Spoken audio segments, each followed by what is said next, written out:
Right, I think we need to have a little talk. I know you're not going to be happy with me, but there's something we've got to talk about. Why Volk's career is as good as over, and how it's all going to play out. Look, I'm making this video, and I believe it, but I'm with you.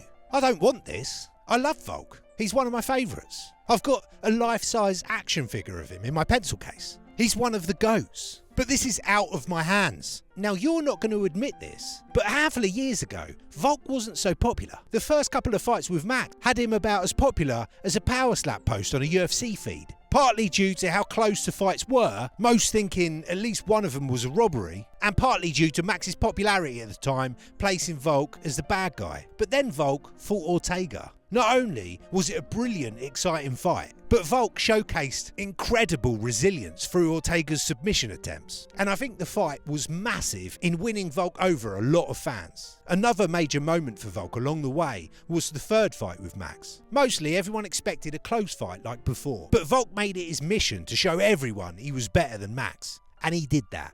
He absolutely dominated Max. On one hand, it was sad to see Max get destroyed, but after that display, any fans that weren't already on the Volk hype train jumped on. This all crescendoed with Volk's pinnacle moment, going up a weight class to take on Islam for double champ status. And fuck me, that fight. With Islam being the boogeyman and champ of the higher weight class, not many people gave Volk a chance. Even Islam couldn't wipe the smile off his face every time he stood near Volk. With everything considered, it's hard to put into words how good that performance from Volk was. It's just incredible.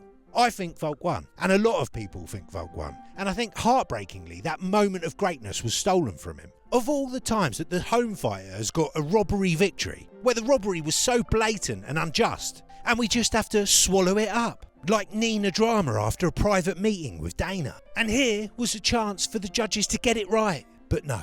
And this is where it all started to go wrong. Little did we know, but Volk was struggling mentally after this fight. When one of Oliveira's teammates slashed Charles' eye on his last training session just before getting on the plane to Abu Dhabi, little did he know he'd sealed Volk's fate. When Volk got the call, given his struggle with the time away from the cage, he couldn't say no.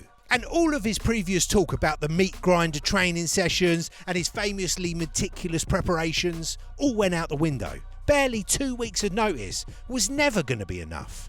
And Islam got the win with a nasty head kick KO. In the post-fight press conference, the world was let on to Volk's struggles. The fans and the MMA media took Volk's moment of vulnerability and ran with it. This made Volk a little defensive and planted a seed that he had a point to prove. He accepted the title fight against Ilya for just 4 months after. You don't need me to tell you, 4 months after a bad knockout isn't great. It's reckless. Yes, it's up to him, it's his career, he's a grown man.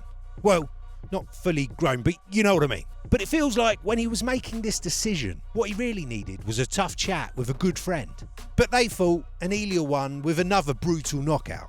So here we are. Volk is going to want to prove that he's still got it. He's starting to get up there in age. And now, after 2 consecutive knockouts, his chin could not be the same. Even worse, Volk might be questioning his own chin. It almost looked like he was a little against Ilya. And because of his mental struggles in between fights, he is susceptible to accepting fights on less than perfect terms. He's too game for his own good. If he doesn't choose these next couple of steps wisely, this might be a quick and ugly drop-off. I think the best move from him here is probably sticking with lightweight. Cutting less weight is only going to help with his chin. At lightweight, we've got Charles Oliveira looking round for a fight. I mean, that's an absolute nightmare for fans. Charles and Volk are favourite fighters of many, so seeing these two fight each other can't help but feel like a bit of a lose-lose. Having said that, I think Volk matches up quite well. His stumpy body's going to be hard to submit, and Charles' reckless style on the feet, Volk's striking and distance control makes it very interesting. Then you've got the UFC's fight IQ equivalent of children's building blocks, Michael Chandler. He's apparently tied up right now,